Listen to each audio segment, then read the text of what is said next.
Good to have you back. So we are going to continue our conversation about properties.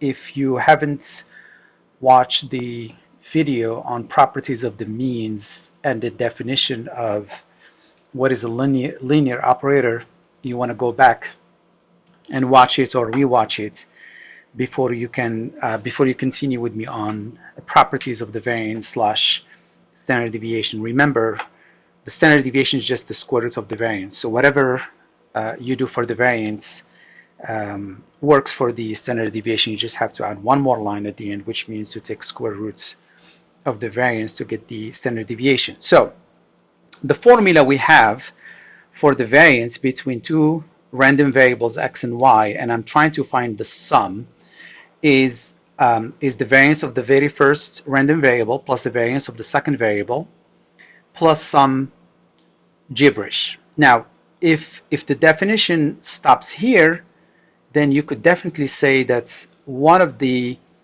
requirements of being a linear operator would work, that f of x plus y is indeed f of x plus f of y. The variance would not qualify yet to be a linear operator unless the second condition is fulfilled. In any case, the variance is not, as a function, is not a linear operator because this is what it is and it doesn't fulfill the conditions. Now, this gibberish here is just twice rho, which stands for the correlation coefficients. So this is rho times the standard deviation of x, which is literally the square root of this quantity, and the standard deviation of y, which is the square root of this quantity. Now, generally, why do we care about this? So if you are working with a random variable and you want to know how much it varies, let's say you're working with the random variable x and you want to know the spread or how much it varies or the volatility of that random variable, and you are working separately with another random variable called y, and you understand the volatility of that random variable. In other words, let's say you know the variance of x and you know the variance of y, which also means you know the standard deviation of x and the standard deviation of y. Let's say you know them separately, but now you want to combine them. You want to combine them and you want to see how this new random variable, my new random variable, has a name called x plus y. Don't get scared, that's just another random variable.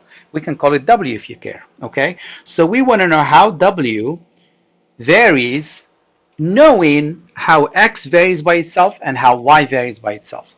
And the example I gave you in class was, imagine you know how volatile Cisco is as the price of Cisco, okay?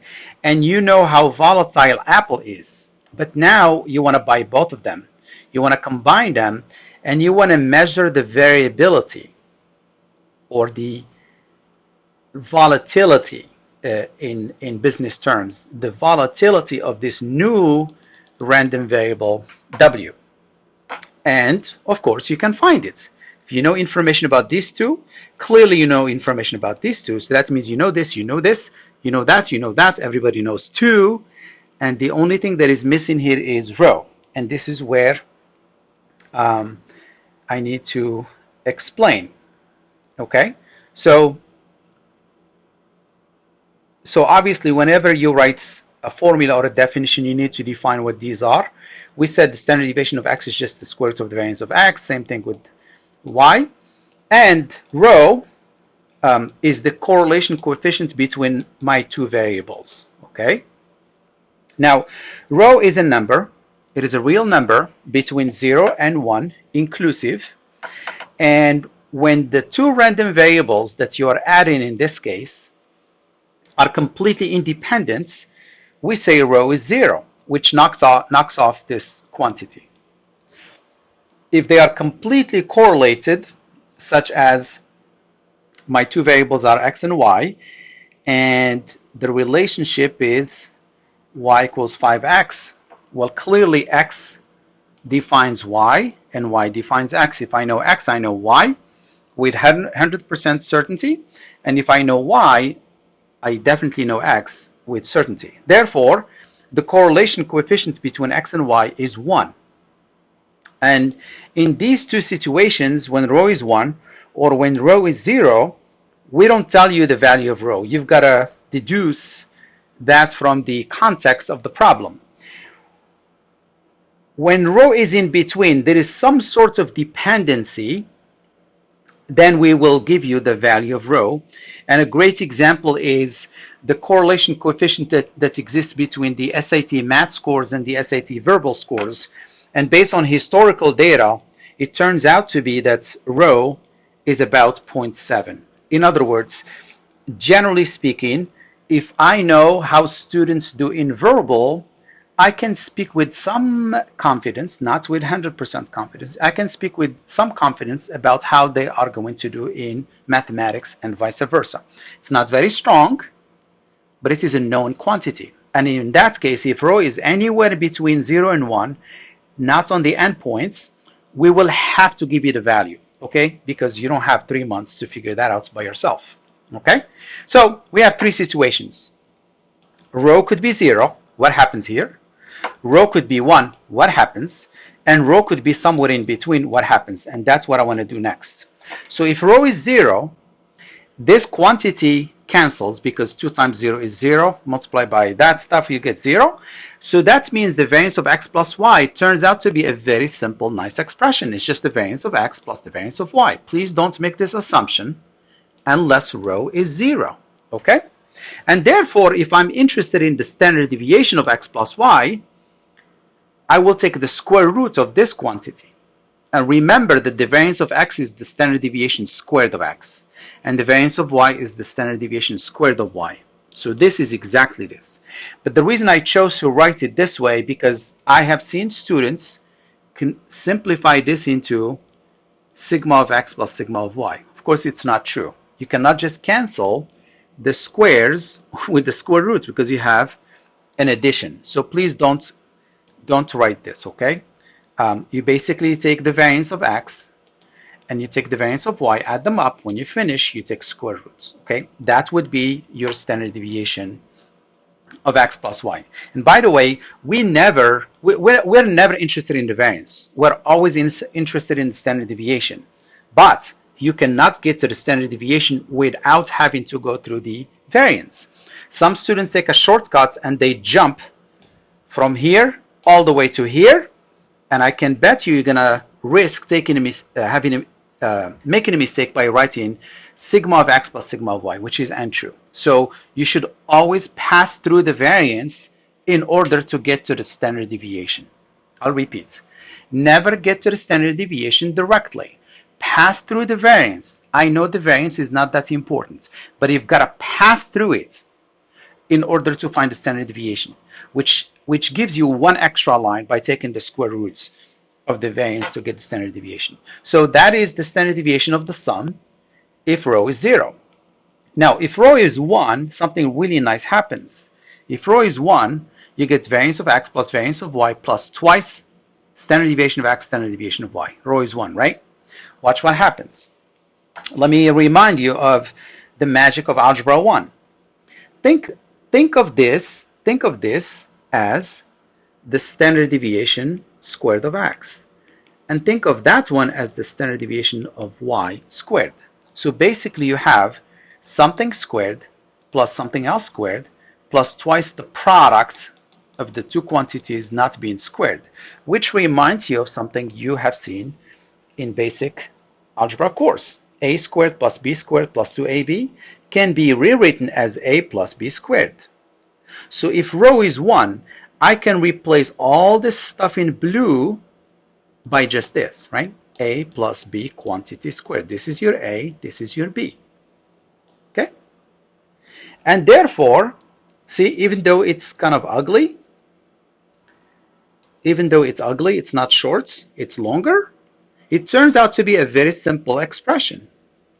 So if you know the variance of x plus y, which is this quantity, now I can take square root to get to the standard deviation. And now And only now the square root with the square cancel.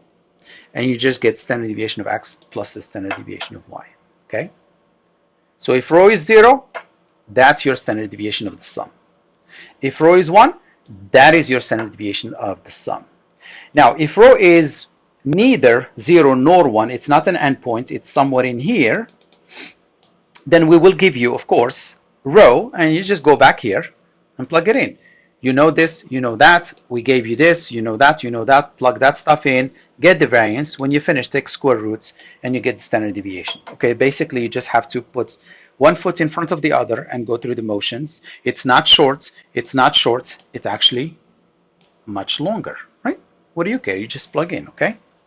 All right, so that is how rho, which is the correlation coefficient, impacts the variance slash standard deviation. When I say variance, I also mean standard deviation. Okay, so what are the properties? Well, one of them is a common sense. First of all, the formula. You've got to know the formula, this formula, okay? I forgot to write it. You should have the formula first, okay?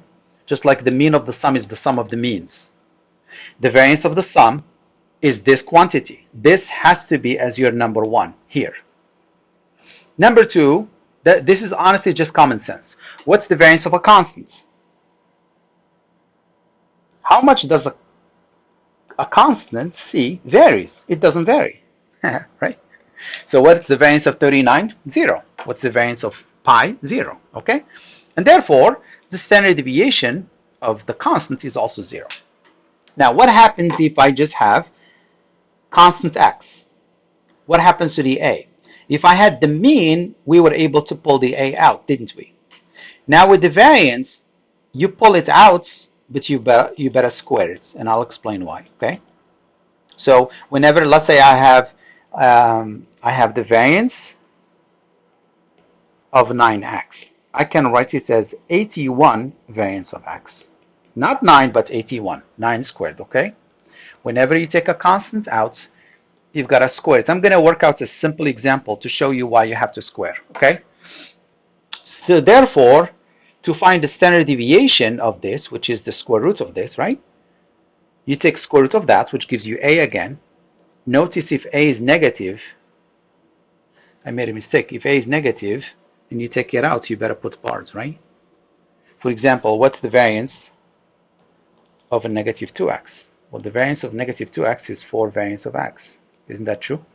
Because negative 2 squared is 4. Now, the standard deviation of 2x, of negative 2x, is the square root of this, right? And the square root of that is just 2 standard deviation of x. So the negative 2 that you start with became a 2. So you need to put bars. I forgot the bars, so make sure you have a bar. If a is positive, you don't need the bar. If a is negative, you need the bars, okay? I'm glad I caught myself. All right. So why is it that when we take a constant out, we have to square it? I'm just going to work out a very simple example. I want to take advantage of my formula. That's what I want to do. I want to take advantage of this formula, okay? So let's say I'm interested in the variance of 2x, and you think, oh, just pull the 2 out. And I say, no, you got to square it. It has to be 4, right? Why is it 4, not 2? Well, remember, 2x is just x plus x, right? And according to the formula for the variance of a sum, it's going to be the variance of the first, that's the second, plus the variance of the second, that's the second, plus 2 rho, the standard deviation of the first, standard deviation of the second. Notice that the first and the second are the same. Now, how are x and x correlated? They are completely correlated, right? If you know x, you know x. It's the same. So therefore, rho is 1. So I ignore this rho. Now, what's the standard deviation of x times the standard deviation of x? Feel free to pause the video and think about it, okay? It's just the standard deviation squared of x, which is by definition the variance of x. Isn't that true? So this is the variance of x. The 2 remains, and rho is 1. And that remains, and just add them up. Variance of x plus twice variance of x is 4 times the variance of x. It's like saying z plus 2z, right? So we say it's just 4 of those z's. Okay? So you see what happens? The 2 that was inside became a 4. And of course, now if I say to you, what's the standard deviation of 2x? Square root of this, you get that, and square root of this, you get that. So with the standard deviation, when you pull the 2, you're done. If it is negative 2, you gotta be careful. Actually, if you pull a negative, okay, I'll deal with negative later. If you have a standard deviation, you just pull the 2 out. But if you have the variance, you better square it, okay? You better square it, okay? And again, never talk about this stuff until you're done with the variance, okay? So I'm gonna conclude with one more thing, and that's it. The video should be also fairly short, maybe 20 minutes. All right, so example. This is the example I worked out with the means. I knew the mean of C. C is the temperature in Celsius, and I wanted to know the mean of F, which is the temperature in Fahrenheit. And I didn't want to convert all the values from the degrees Celsius to degrees Fahrenheit. I want to use properties of the means. Well, I'm going to do the same thing for the standard deviation. Imagine I know the standard deviation of C, which is, let's say, 5 degrees Celsius. And I want to know the standard deviation of F. Remember, we have to begin with the variance. Do not jump to the standard deviation. So we begin with the formula, as we did in the previous video. We introduce the function VAR. That's just a function. Don't get scared. VAR is just a function, okay? So the variance of the left-hand side is the variance of the right-hand side. Now we know the variance of the sum by formula. This is always true. You can always use this.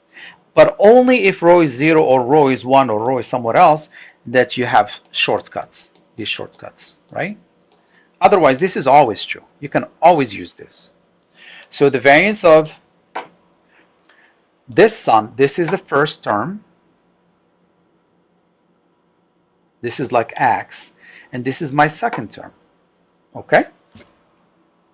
So it's the variance of the first plus the variance of the second plus twice rho, the standard deviation of the first times the standard deviation of the second.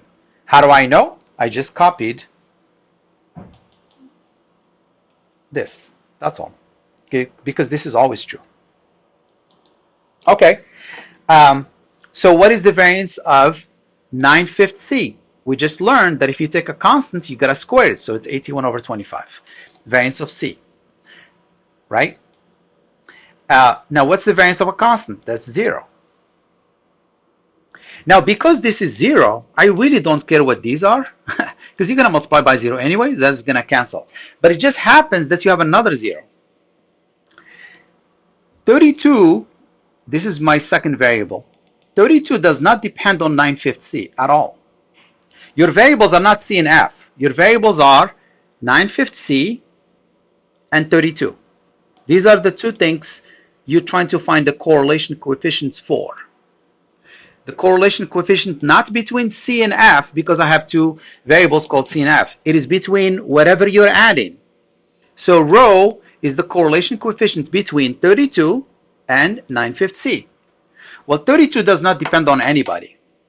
32 is completely independent. In other words, knowing 32, you couldn't guess what 9/5 C might become.